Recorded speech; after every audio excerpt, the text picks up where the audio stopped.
नहीं मिली सुन ल बेवस्ता। ढोरीपुर में पान खइह जौबनपुर में नसता, मोहन काला ताजा राजा कहत जाई रसता।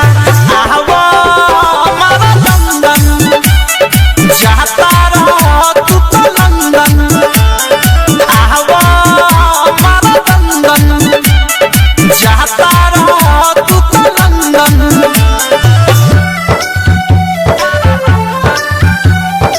म्यूजिक बाय विकेश भोजपुरिया।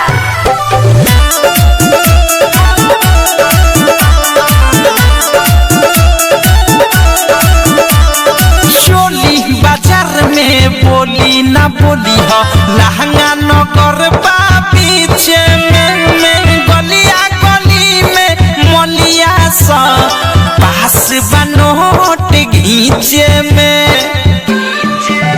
अरे चोली बाजार में बोली ना बोली हो, लहंगा